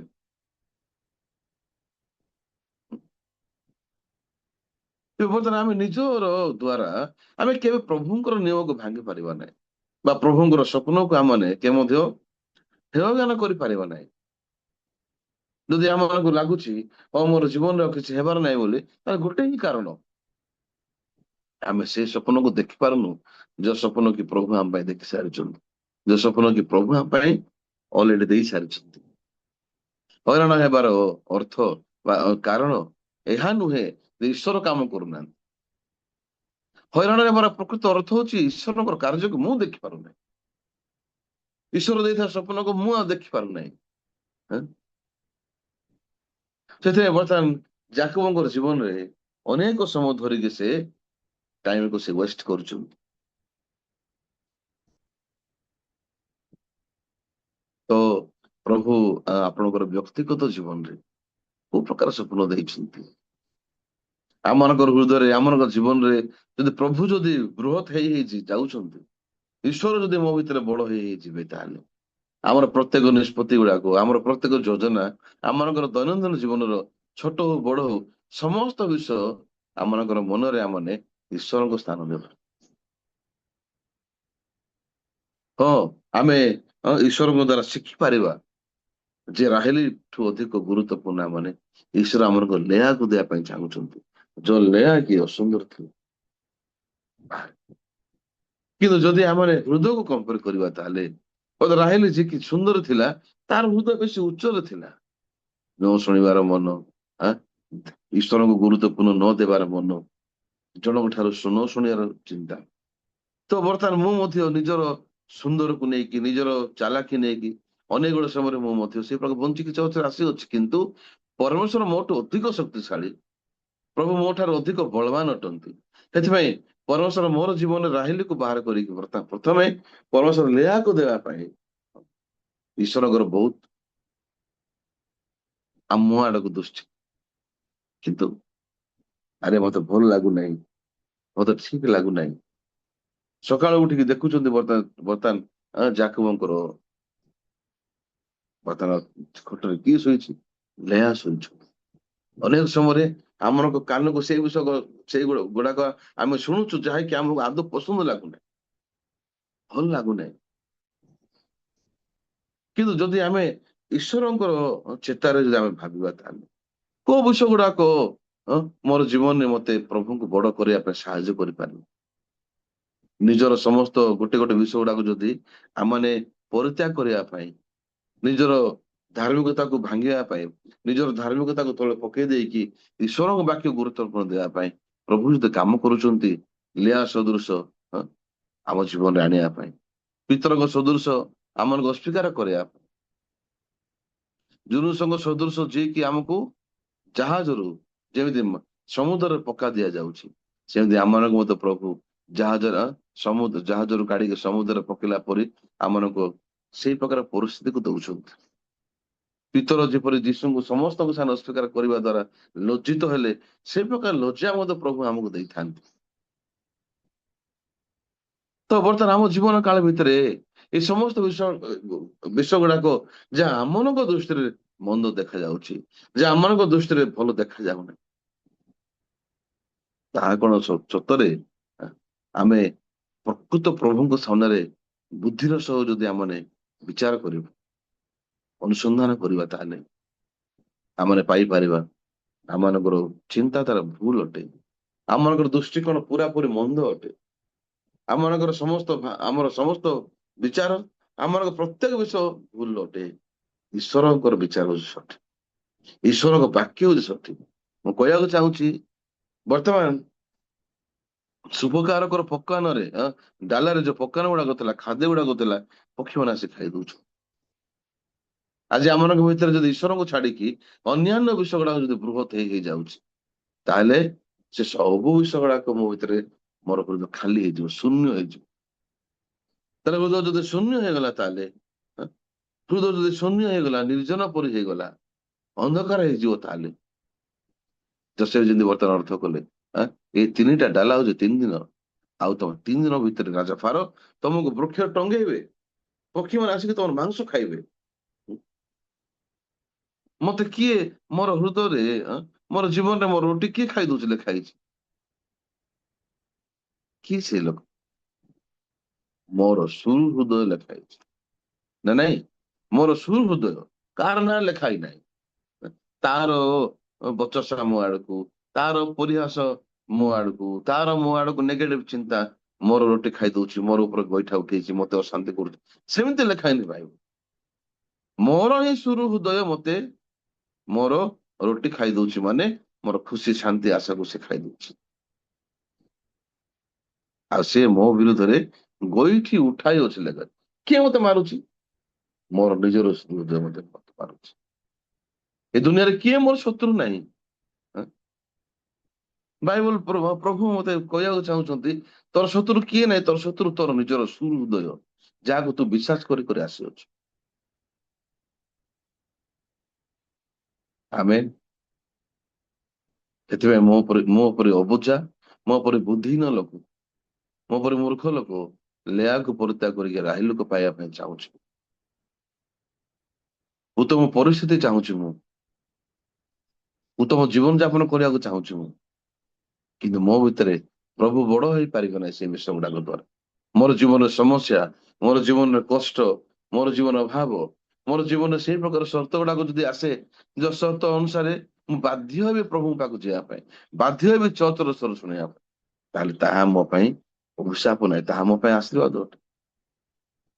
ତ କାହିଁକି ସୁପକାର ସଦୃଶ, ସୁପକାରକ ସଦୃଶ ଆମମାନଙ୍କର ଜୀବନରେ ଅନେକ ଗୁଡେ ଏଇ ଜାଗତିକ ପକବାନ ଗୁଡାକ, ଜାଗତିକ ବିଷୟ ଗୁଡାକ ଆମେ ଭର୍ତ୍ତି କରିବା ଦରକାର। ଭାଇ ଭଉଣୀ ମାନେ, ଆଜି ପର୍ଯ୍ୟନ୍ତ ମୁଁ ଅ ଏଇଟାକୁ ମିଶେଇକି ମୋର ଜୀବନରେ ମୁଁ ମିନିଷ୍ଟ୍ରି କରିବା ସମୟରେ 2 ଥର ଟ୍ରାନ୍ସଫର, 3 ହେଲା, 3ଟା ଟ୍ରାନ୍ସଫର ହେଲା ଅଫିସିଆଲ। ପ୍ରଥମ ଟ୍ରାନ୍ସଫର ଯେତେବେଳେ ହେଲା, ମୋର ଦୁନିଆ ସରିଗଲା ବୋଲି ଲାଗିଲା। ସଞ୍ଜୀବ ଭାଇ କୁ କୁହାହବ, କଣ୍ଟ୍ରାକ୍ଟର ଆସ ବୁଲିବା ଗୋଟେ ମାସ। ଆ, କେତେ ଦିନ? ନାଇଁ, 20 ଦିନ। 20 ଦିନ, ଠିକ ଅଛି, 20 ଦିନ ହେଇଯିବ। ସେ ଆସିଲେ, ଏବେ କୁହାହବ, ସଞ୍ଜୀବ ସାରଙ୍ଗଡ଼ ଛାଡ, ତମର ପରିବାର ଧରିକି ତମେ ଉଦୟଗିରି ଚର୍ଚ୍ଚକୁ ଆସ, ଆଉ ତମେ ସୁସମାଚାର ପାଇଁ କେବଳ ବଞ୍ଚିବ। କହିଲେ କେମିତି ହେଇଛି? ରାହିଲକୁ ପାଇଲା ପରେ ଲାଗିବ ନା ଲେଆକୁ ପାଇଲା ପରେ ଲାଗିବ? ଚିନ୍ତା କର। ଆରେ ମୋର ଲାଇଫରେ ଲେଆ କୁଆଡେ ଥିଲା? ମୁଁ ଏମିତି କେବେ କରିପାରିବି ନା। କେତେ ପ୍ରକାର ଅଛି, ହେଇପାରିବ? କଷ୍ଟ ନା? କିନ୍ତୁ ପ୍ରଭୁ ଯଦି କହିବେ, ତାହେଲେ ପ୍ରଭୁ ତ ନିହାତି ମୋ ପାଇଁ କିଛିଟା ଉତ୍ତମ ବିଷୟ ରଖିଦେଇଥିବେ ନା। ଈଶ୍ୱର କେବେ ମଧ୍ୟ, ବାଇବଲ ଲେଖା ହେଇଛି, ପରମେଶ୍ୱର କେବେ ମଧ୍ୟ ଆମମାନଙ୍କ ପାଇଁ ଅମଙ୍ଗଳ ଚିନ୍ତା ରଖି ନାହାନ୍ତି, ଲେଖା ହେଇଛି ନା ନାଇଁ? ଈଶ୍ୱର କହିଲେ ଯାଅ, ତମେ ଗମରେ ବେଶ୍ୟାକୁ ବାହା ହବ ବୋଲି ହସିବାକୁ କହିଲେ। ସେ ବହୁତ ଭଦ୍ର ଲୋକ ଥିଲେ, ବହୁତ ଭଲ ଲୋକ ଥିଲେ, ଉତ୍ତମ ଲୋକ ଥିଲେ, ସେଥିପାଇଁ ହଁ କହିଲେ କି? ହୁଁ, ସେଥିପାଇଁ ନାହିଁ। ତାଙ୍କର ହୃଦୟରେ ଈଶ୍ୱର ବୃହତ୍ ଭାବରେ ବା ପରମେଶ୍ୱର ବଡ ହେଇକି ଥିଲେ, ସେଥିପାଇଁ ସେ ବର୍ତ୍ତମାନ ଈଶ୍ୱରଙ୍କୁ ଗୁରୁତ୍ୱପୂର୍ଣ୍ଣ ଦେଲେ, ପ୍ରଭୁଙ୍କୁ ବେଶୀ ଗୁରୁତ୍ୱପୂର୍ଣ୍ଣ ଦଉ। ପରମେଶ୍ୱର ବର୍ତ୍ତମାନ ଆମମାନଙ୍କୁ କହୁଛନ୍ତି, ତୁମେ ଏଇ ପ୍ରକାର କର, ସେଇ ପ୍ରକାର କର। ଆମକୁ ଅଧିକାଂଶ ସମୟରେ ଭଲ ନ ଲାଗିବା ବିଷୟ ଗୁଡାକୁ ଆମେ ସାମ୍ନା କରୁଛୁ। ଆଜି ସୁପକାର ଆଉ ପାନପାତ୍ର ବାହକ ଭିତରେ ଯଦି ଆମେ କମ୍ପେୟାର କରିବା, ଭାଇର ଭଉଣୀ ମାନେ, ଆମର ସ୍ୱପ୍ନରେ କେବଳ ଯୀଶୁ ଅଛନ୍ତି। ଆମେ ଆମର ସ୍ୱପ୍ନରେ ଯୀଶୁ ଖ୍ରୀଷ୍ଟ ଅଛନ୍ତି।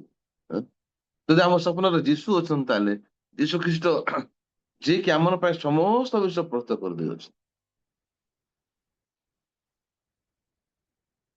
ତାହେଲେ ଈଶ୍ୱର ଯଦି ଆମ ପାଇଁ ସମସ୍ତ ବିଷୟ ପ୍ରସ୍ତୁତ କରିଦେଇଅଛି, କଣ ଲେଖା ହେଇଛି? 3:35 ଲେଖା ହେଇଛି, ପଦରେ ଟିକେ ପଢନ୍ତୁ, ଆଉ କିଏ ଜଣେ କଣ ଲେଖା ହେଇଛି?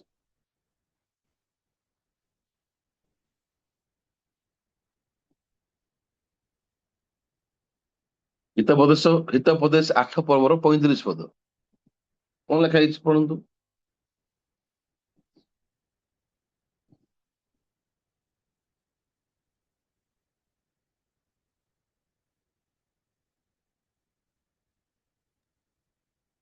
ଯେ ପାଏ ସେ ଜୀବନ ପାଏ, ସଦାପ୍ରଭୁଙ୍କର ଅନୁଗ୍ରହ ପ୍ରାପ୍ତ ହେବ। ମାତ୍ର ଯେହେତୁ ଯେ ମତେ ଭଲ ପାଏ ସେ ଜୀବନ ଭଲ ପାଏ, ସେ ଜୀବନ ପାଏ, ସରି, ଯେହେତୁ ଯେ ମତେ ପାଏ ସେ ଜୀବନ ପାଏ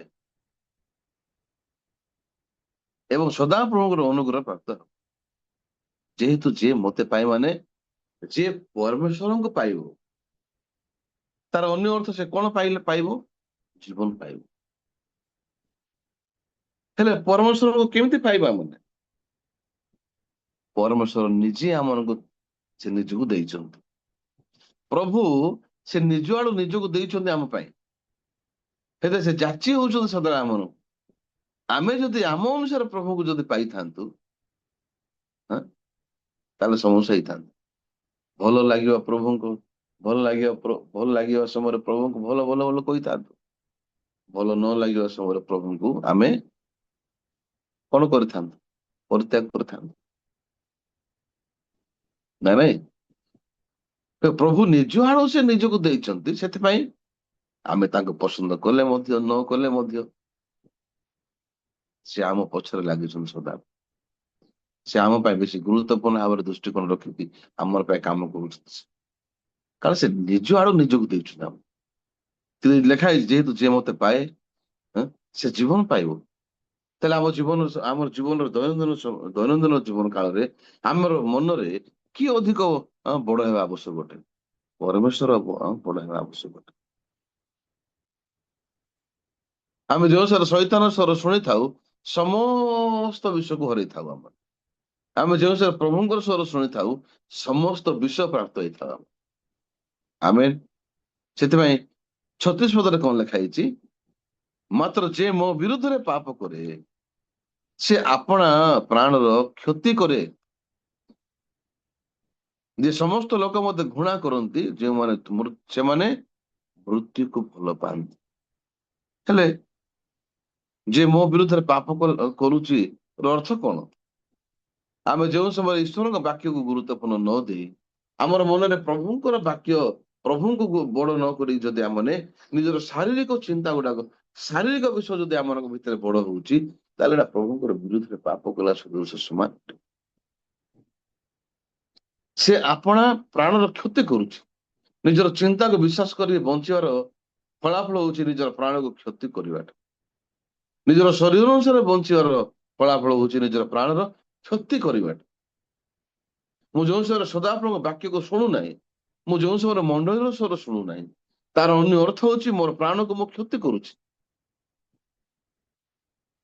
କିନ୍ତୁ ତା ପୂର୍ବର ବାକ୍ୟ ଲେଖା ଯିଏ ମତେ ପାଏ ସେ ଜୀବନ ପାଏ, ଆଉ ସଦାପ୍ରଭୁଙ୍କର ଅନୁଗ୍ରହ ପ୍ରାପ୍ତ ହବ। ସେ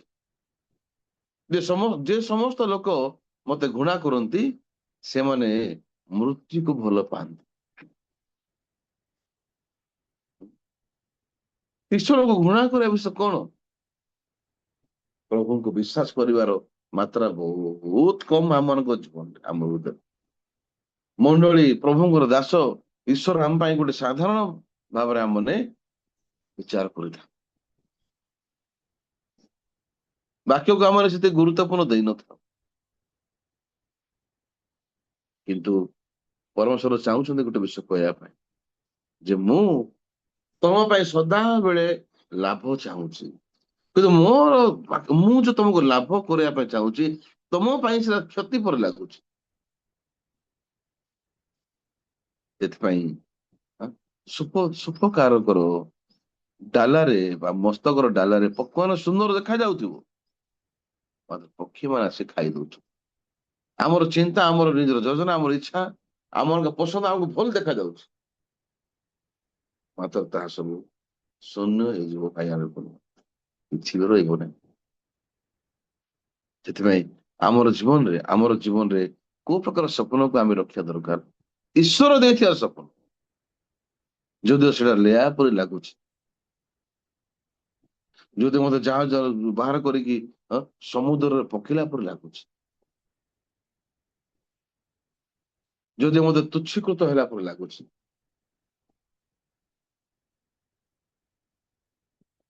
କିନ୍ତୁ ଈଶ୍ୱର ଚାହୁଁଛନ୍ତି ଗୋଟେ ବିଷୟ କହିବା, ପ୍ରଭୁ ତମ ଜୀବନରେ ସମସ୍ତ ବିଷୟ ମଙ୍ଗଳ ପାଇଁ ହିଁ ଦେଇଥାନ୍ତି, ଅମଙ୍ଗଳ ପାଇଁ ନାହିଁ।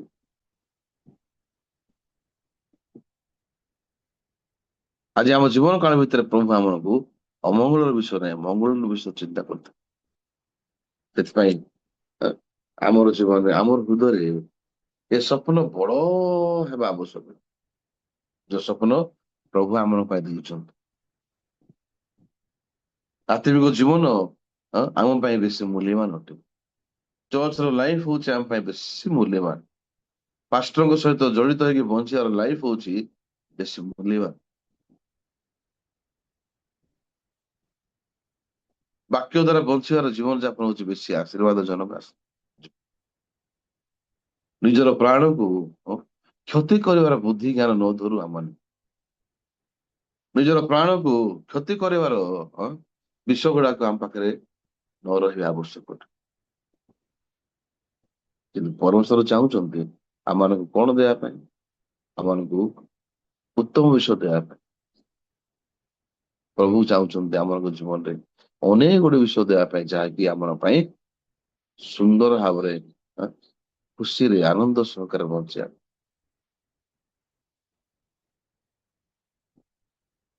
ସେଥିପାଇଁ କହୁଛନ୍ତି ପ୍ରଭୁ, ଯିଏ ମତେ ପାଏ ସେ ଜୀବନ। ଆଗକୁ ଆମର ରିଟ୍ରିଟ୍ ଅଛି। ରିଟ୍ରିଟ୍ ରେ ଅନେକ ଗୁଡିଏ ଭାଇ ଭଉଣୀ ମାନେ ନ ଯିବାର ମନ ଥିବ, ଏଟା ସମସ୍ୟା ସେଟା ସମସ୍ୟା, ପଇସା ନାହିଁ, କିନ୍ତୁ ଆମେ ଗୋଟେ ବର୍ଷକୁ ଥରେ ରିଟ୍ରିଟ୍ କୁ ଯାଉଛୁ। ମନୋଜ ଯେମିତି ଆମକୁ କହୁଛି ଆମେ ସେମିତି ଶୁଣିବା ଆବଶ୍ୟକ। ଯଦି ଈଶ୍ୱର ଆମମାନଙ୍କୁ ପଢେଇକି ନଉଛନ୍ତି ବାକ୍ୟ ଶୁଣିବା ପାଇଁ, ତାହେଲେ ଆମମାନେ ବାକ୍ୟ ଅନୁସାରେ ଯିବା ଦରକାର। ସଂକୀର୍ଣ୍ଣ ଦ୍ୱାର ଦେଇକି ପ୍ରବେଶ କର ବୋଲି ଲେଖା ହେଇଛି ବାଇବେଲ। କାରଣ ସର୍ବନାଶକୁ ଘେନି ଯିବାର ପଥ ପ୍ରଶସ୍ତ ଆର ଅସାର ଲେଖାଯାଇଛି। ମାନେ ଆମର ଆତ୍ମିକ ଯାତ୍ରାରେ ପ୍ରତ୍ୟେକ ବିଷୟ ସଂକୀର୍ଣ୍ଣ ଦ୍ୱାର ଦେଇକି ଯିବା ପରି ଲାଗେ। ଜୀବନକୁ ଘେନି ଯିବାର ପଥ ଦୁର୍ଗମ ଲେଖା ହେଇଛି, ନା ନାଇଁ? ଆଉ ତାହାର ସନ୍ଧାନ ପାଇବା ଲୋକେ ଅତି ଅଳ୍ପ ଲେଖା ହେଇଛି, ବେଶୀ ନାହିଁ, ଅଳ୍ପ ଲୋକ। କିନ୍ତୁ ସର୍ବନାଶକୁ ଯିବାର ରାସ୍ତାରେ ଅନେକ ଲୋକ ଯାଉଛନ୍ତି। ଆମ ଜୀବନରେ ହଉ, ଆମ ଆତ୍ମିକ ଜୀବନରେ ହଉ, ଆମର ପ୍ରତ୍ୟେକ ସମୟରେ ସଂକୀର୍ଣ୍ଣ ଦ୍ୱାର ଦେଇକି ଦୁର୍ଗମ ପଥରେ ଗଲା ପରେ ଆମକୁ ଲାଗୁଛି ଚର୍ଚ୍ଚର ସ୍ୱର ଶୁଣିବା। କିନ୍ତୁ ଚିନ୍ତା କରନ୍ତୁ, ଭୁଲନ୍ତୁ ନାହିଁ, ଜୀବନକୁ ଘେନି ଯିବାର ପଥ ଦୁର୍ଗମ, କିନ୍ତୁ ତାହା ଆମକୁ ଜୀବନକୁ ନେଇଯାଉଛି। ଖୁସି, ଆଶା, ଆନନ୍ଦ। ପ୍ରଭୁ ମୋ ସହିତ ଖୁସି ହେବାଟା ହଉଛି ଇମ୍ପୋର୍ଟାଣ୍ଟ। ମୁଁ ମୋ ନିଜ ଭିତରେ ଖୁସି ହେବାଟା ଇମ୍ପୋର୍ଟାଣ୍ଟ। ପରମେଶ୍ୱର ମୋ ଭିତରେ ମୋ ସହିତ ଖୁସି ହେବାଟା ହଉଛି ସବୁଠାରୁ ଗୁରୁତ୍ୱ। ତେଣୁକରି ମୁଁ ଆଶା କରୁଛି ସମସ୍ତ ଭାଇ ଓ ଭଉଣୀ ମାନେ ସମସ୍ତେ ଆପଣମାନେ ପ୍ରସ୍ତୁତ ହୁଅନ୍ତୁ। ତା ସହିତ ଅନ୍ୟ ଲୋକମାନଙ୍କୁ ମଧ୍ୟ କୁହନ୍ତୁ, ଯେପରି ସେମାନେ ଯାଇପାରିବେ। ଠିକ ଅଛି। ମୁଁ ଆଜି ମଣିଷରୁ ସେତିକି କହିବି। ସମସ୍ତେ ତ ଭିଡିଓ ଅଫ୍ କରିଛନ୍ତି, ମାତ୍ର 2-3 ଜଣ ଖୋଲିଛନ୍ତି।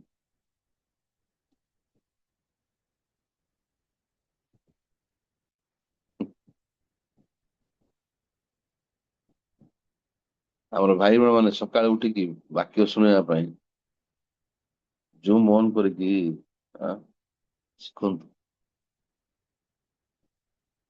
ପ୍ରାର୍ଥନା କରିବା। ଧନ୍ୟବାଦ ଦଉଛି ପ୍ରଭୁ, ତୁମେ ଗୁରୁ ପ୍ରଶଂସା ପାଉ, ତୁମେ ଆମକୁ ବେଶୀ ମୂଲ୍ୟାଂଶ ମଦଲା ସକାଳେ ମଣିଷର ବାକ୍ୟ ଶୁଣିବା ପାଇଁ ଆମେ ଅଧିକାର ସମୟରେ ପ୍ରଭୁ ଆମ ଦୃଷ୍ଟିରେ ଯାହା ଠିକ ଦେଖାଯାଉଛି, ଭଲ ଦେଖାଯାଉଛି, ସେଇ ବିଷୟ ଗୁଡାକୁ ଆମମାନେ ବେଶୀ ଦୃଷ୍ଟିପାତ କରିକି ଆମେ ପାଇବାକୁ ଚାହିଁଥାଉ। କିନ୍ତୁ ପ୍ରଭୁ ତୁମେ ଆମମାନଙ୍କୁ ଆଜି ଯୋଉ ସ୍ୱପ୍ନ ବିଷୟରେ କହିଲ, ସତରେ ସୁପକାରକର ସ୍ୱପ୍ନ ଆଉ ପାନପାତ୍ର ବାହାକର ସ୍ୱପ୍ନ ଭିତରେ ଅପ୍ରଭୁ ପାନପାତ୍ର ବାହାକର ସ୍ୱପ୍ନ ଯୀଶୁ ଖ୍ରୀଷ୍ଟ ଥିଲେ। ଆଜି ଆମ ଜୀବନରେ ମଧ୍ୟ ପ୍ରଭୁ ତମେ ଯୋଉ ସ୍ୱପ୍ନ ଦେଇଛ ସେ ସ୍ୱପ୍ନ ଭିତରେ ଆମେ ଖ୍ରୀଷ୍ଟଙ୍କୁ, ମଣ୍ଡଳୀକୁ, ପ୍ରଭୁଙ୍କୁ, ଦାସଙ୍କୁ, ପ୍ରଭୁଙ୍କ ବାକ୍ୟକୁ ଦେଖିବାଟା ହଉଛି ତମର ଇଚ୍ଛା ପ୍ରଭୁ। ହଁ ପ୍ରଭୁ, ଆମର ଆଗକୁ ରିଟ୍ରିଟ୍ ଅଛି 28 ତାରିଖ ଦିନ। ପ୍ରଭୁ ଅଲରେଡି ସମୟ ଅତି ପାଖେଇ ହେଲାଣି, ଯଦି ଆମମାନଙ୍କର ହୃଦୟ ପ୍ରସ୍ତୁତ ନାହିଁ, ଅନେକ ଗୁଡେ ଭାଇ ଭଉଣୀ ମାନଙ୍କର ହୃଦୟ ଭିତରେ ପ୍ରଭୁ ବହୁତ ଗୁଡେ ପରିସ୍ଥିତି ଗୁଡାକ ଧରାଯାଇଛି, ବିଷୟ ଗୁଡାକ ଅଛି। ସେଥିପାଇଁ ତୁମେ ବ୍ୟକ୍ତିଗତ ଭାବରେ ପ୍ରତ୍ୟେକଙ୍କୁ ପ୍ରସ୍ତୁତ କର। ହଁ ପ୍ରଭୁ, ଯେପରି ସେମାନେ ବୁଝିପାରିବେ, ଜାଣିପାରିବେ ଯେ ଗୁରୁତ୍ୱପୂର୍ଣ୍ଣ ବିଷୟ ଏଇଟା ଯେ ଆମକୁ ପ୍ରଭୁଙ୍କ ଦାସଙ୍କ ଠାରୁ ବାକ୍ୟ ଶୁଣିବା ଦରକାର କରେ। ସେଥିପାଇଁ ପ୍ରତ୍ୟେକଙ୍କୁ ପ୍ରଭୁ ଏ ଚର୍ଚ୍ଚର ସମସ୍ତ ସଦସ୍ୟ ମାନଙ୍କୁ ତମ ଚରଣରେ ରଖୁଛି।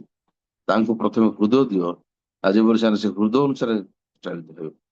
ଆଉ ବିଶେଷ କରି ଆମେ ଯେପରି ପରମେଶ୍ୱରଙ୍କର ବାକ୍ୟକୁ ପ୍ରଭୁ ଗୁରୁତ୍ୱପୂର୍ଣ୍ଣ ଦେଇ ଆମ ଜୀବନରେ ଆମମାନଙ୍କ ହୃଦୟରେ ଈଶ୍ୱର ଯେପରି ବଡ ହେବେ ପ୍ରଭୁ, ସେଇ ପ୍ରକାର ଭାବେ ତମେ ଆମକୁ ଦୟା ଦିଅ, ଅନୁଗ୍ରହ କର, ଆମର ପାଇଁ କାମ କର ପ୍ରଭୁ। ଅଭାବ, ଅସୁବିଧା, ସମସ୍ୟା, ପରିସ୍ଥିତି ଏଗୁଡା କେବେ ମଧ୍ୟ ଆମମାନଙ୍କ ପାଇଁ ମନ୍ଦ ନାହିଁ ପ୍ରଭୁ। ଯଦିଓ ଲେୟା ସଦୃଶ ଲାଗୁଛି, ମାତ୍ର ଆମେ ସଦାବେଳେ ପ୍ରଭୁ ରାହିଲି ସଦୃଶ ସୁନ୍ଦର ବିଷୟ ଗୁଡାକୁ ଚାହିଁଥା ଆମ ଜୀବନ ଆସିବା ପାଇଁ। ମାତ୍ର ଏ ସମସ୍ତ ବିଷୟ ଗୁଡାକ ଦ୍ଵାରା ପ୍ରଭୁ ଆମେ ଯଦି ତୁମକୁ ପାଉନୁ ତାହେଲେ କିଛି ଲାଭ ନାହିଁ। ସେଥିପାଇଁ ତମେ ଅନୁଗ୍ରହ କର ଆମ ଜୀବନରେ ପ୍ରଭୁ। ତମେ ତମର ବାକ୍ୟର ପ୍ରତୀକ ଅନୁସାରେ ସବୁବେଳେ ତମେ କାମ କରି ଆସିଅଛ ମଧ୍ୟ କରୁଅଛ।